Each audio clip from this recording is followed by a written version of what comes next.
Hello மக்களே, காலை வணக்கம். நான் பார்த்தீங்கன்னா, இன்னைக்கு காலை 7 மணிக்கு தான் எழுந்து வந்து சூரியனுக்கு ஒரு வணக்கம் சொல்லிட்டு, அப்படியே பார்த்தீங்கன்னா, கழுவி வச்ச பாத்திரத்தலாம் எடுத்து வச்சுட்டு, கேஸ் ஆன் பண்ணி டீ போடலான்னு சொல்லிட்டு பாலை ஊற்றி அடுப்பில் வச்சுட்டேன். எப்போவுமே நைட்டில் வந்து கேஸை ஆஃப் பண்ணி வைங்க, அதுதான் நம்மளுக்கு நல்லது.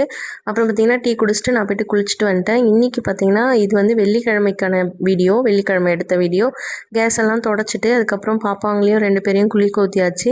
காலையில் எங்கள் வீட்டு பக்கத்துலேயே, சித்தி வீட்டு பக்கத்துலேயே விநாயகர் இருக்கார். அதனால் எப்போவுமே காலைல எழுந்து வந்தோடனே பார்த்தீங்கன்னா விநாயகரை போய் கும்பிட்ருவோம். நம்ம வந்து குழந்தைங்களுக்கு என்ன சொல்லித்தரமோ அதை அவங்க வந்து வளர வளர அவங்களே கற்றுப்பாங்க. முடிஞ்ச அளவுக்கு நம்ம நல்லதே சொல்லித்தரணும்.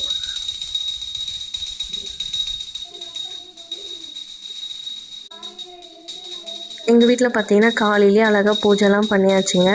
பசங்களும் அப்படியே சாமி முன்னாடி போயிட்டு நாங்கள் நல்லா ஸ்கூல் ஒழுங்காக போனோம், அழகாக படிக்கணும்னு சொல்லிட்டு என்னென்னவோ வேண்டிகிட்டு இருந்தாங்க. காலையிலே குளிச்சுட்டு ரொம்ப க்யூட்டாக இருந்தாங்க. என் பசங்க பிடிச்சிருந்தா கண்டிப்பாக ஒரு சப்ஸ்கிரைப் பண்ணி லைக் கொடுங்க. அப்புறம் இன்றைக்கி காலையில் பார்த்தீங்கன்னா கார சட்னியும் தோசையும் தான் செஞ்சுருந்தேன். ரொம்ப சூப்பராக இருந்துச்சுங்க. கார சட்னியும் தோசையும் காலையில் செஞ்சு சூப்பராக சாப்பிட்டாச்சு. வீடியோவை மறக்காமல் லைக் பண்ணி சப்ஸ்கிரைப் பண்ணிக்கோங்க. நெக்ஸ்ட் வீடியோவில் பார்க்கலாம். பாய்.